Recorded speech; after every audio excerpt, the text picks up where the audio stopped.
I want to show you exactly what I wish every carrier knew before they spent $1 on advertising. I want to show you some high-level, big-picture tactics and mistakes you can avoid to help you best allocate your ad dollars and, more importantly, your time.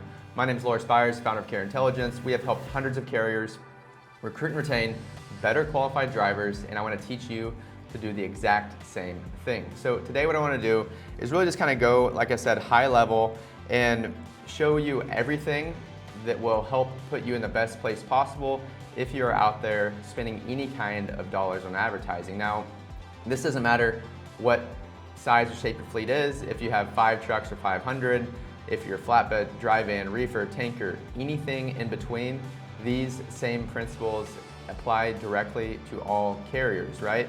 And I just want to kind of go in and show you exactly what you can do to put your best foot forward to ensure that you, again, are putting smart dollars in smart places, and more importantly, ensuring that your time is maximized before you go out and spend any type of money on advertising.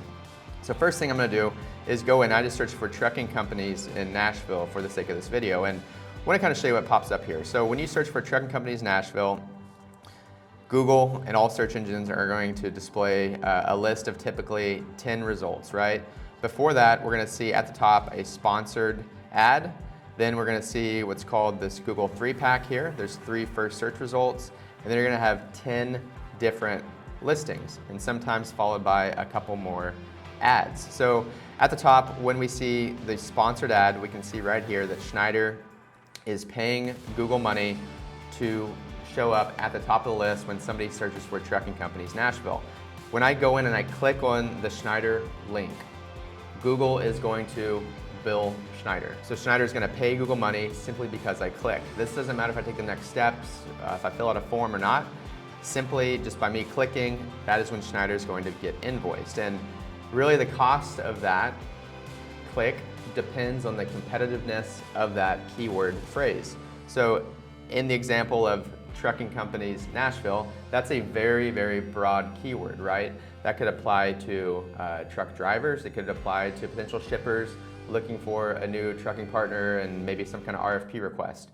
So that's a broad keyword. And what happens here is I click on that and I go directly to the Schneider website, and this is a Schneider landing page. Now this is a very big landing page.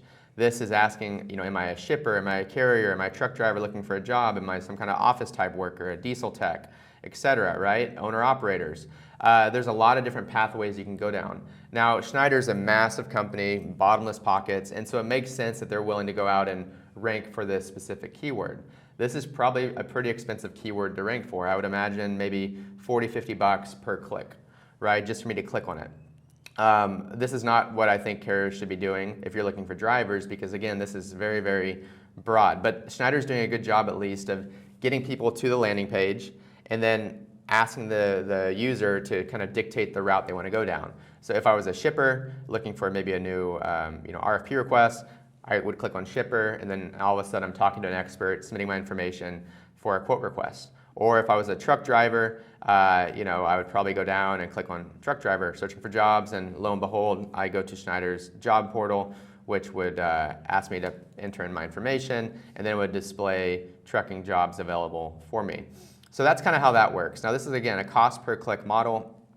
The nice thing about Google Ads is that you can it's a pay-to-play mentality. You can pay dollars to get right to the top. Obviously, there's hundreds of search results, but nobody in their right mind goes to page 10 of Google. They're going to typically go to that first page, second page, and that's it. So you can pay money to get right at the top, but that's very expensive and it's very broad, right? We don't know necessarily if this user is a truck driver, if it's a shipper, if it's a competitor, or whatnot. The other things you can do is start trying to rank here. This is called the Google 3-pack. These are the first 3 results listed on that Google Maps pack, and this is not necessarily paid ads. You don't have to pay to be here. This is really in essence done through reviews and a lot of SEO or search engine optimization. The nice thing about SEO and getting your website optimized for search engines is that it's really the gift that keeps on giving, meaning that you don't just disappear overnight. Whereas if you are running Google Ads and you cut off your ad budget, guess what? You kind of disappear. So this is a really good tactic to go out and start working on, is getting your company's website SEO ready, so you can start ranking for different search terms. In your backyard, right, in your hiring radiuses. So if I just went in, like we searched for trucking companies Nashville, we saw, for example, Sadler Brothers, MW Logistics, and First Express. If I went out and searched for maybe flatbed companies, it's probably going to be a different series of companies, right? So we have Sadler's still there, but we have RTR entered, Tennessee Steel Haulers, and then we have an ad. All right, so different search term phrases are going to yield different results. So this is always really good to try to get into. Going kind of deeper, we get into the first 10 organic results listed on Google. Like I said earlier, every page of Google is going to have 10 results. So we see, Indeed, Clutch, but then we start getting the trucking companies, Beacon, Sadler Brothers, Knight, First Express. I'm going to click on Beacon just to have a look at it since I've never really heard of them. And we get onto their website. So I'm not going to spend too much time analyzing the website. Right off the bat, though, they do have a pixel installed. Whether or not they're using that pixel is a different story, but at least they have that pixel so they can start gathering data and doing what's called retargeting. From here, if they were looking for truck drivers, obviously a driver would want to click on Become a Driver. The next thing that happens is we go to this section of the website, which is beacontransport.net/drive4beacon. We would recommend doing this a different way. Rather than only having one website, we would have a standalone website, drive4beacon.com or drive4beacon.net, and have this be separated, because on this current kind of landing page they have, we still have the home page, our company with all the drop downs, management with all the drop downs, careers, service areas, driver awards, news.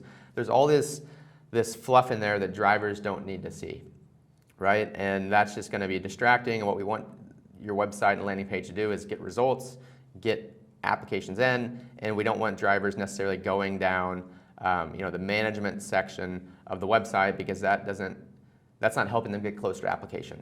That's helping them get sidetracked. So anyways, going deeper, from what would happen after this is maybe driver would go down, read some information. It's quite clunky, the website. There's a lot of text. It's not very just visually appealing. There's a little video, which are always nice to put on. But then we have the Apply Now button, which sends them over to 10th Street, and another Apply Now button at the bottom, which goes to 10th Street. So another issue here is we wouldn't recommend doing it this way. It'd be better to have the landing page with either like a full app button, which sends directly to the ATS, 10th Street in this situation, or maybe some kind of short information request, name, email, phone number, years of experience, where you live, and then send those people to a thank you page so you can track that conversion. And then on the thank you page, have the full app button, right? So a couple things they can do, because if they are actually spending money on advertising and paying money to get people to this website, they're not going to be able to track the conversions as well by the way they have the website set up now. All right, so going kind of deeper here, I'm going to do a deep dive on this company real quickly. I'm going to go look at their Facebook, see if I can get it to pop up. So they're doing some posting, which is good, July 10th. So about a month ago, they posted a picture of a truck. So they're semi-active on here, which is always good to see. Good drivers are going to find you. They're going to check you out. They're going to do their due diligence, and they want to poke around and see what it's like to actually work at the company. So it's always good to be posting. When you post something on social media, it's going to be very, very rare for you to just go in and post a picture and turn that into applications, right? But what this really does is it really serves more as a litmus test.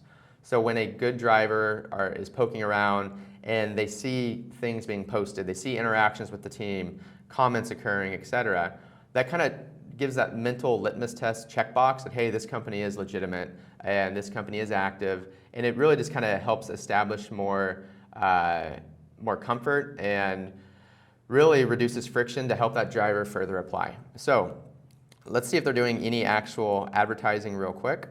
I'm going to go a couple layers deeper, and we see that they are not running ads. So we talked about earlier how they have this pixel on their landing page. That pixel is going to allow them to do, again, retargeting. So they have the pixel, but they're not doing any advertising.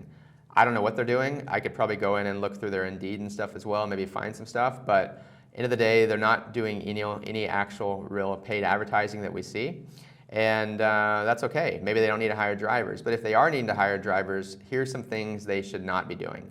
What we never want to do is go out and utilize the Indeeds, the Craigslist, trucking job boards, third-party recruiting, any of that, because really garbage in equals garbage out.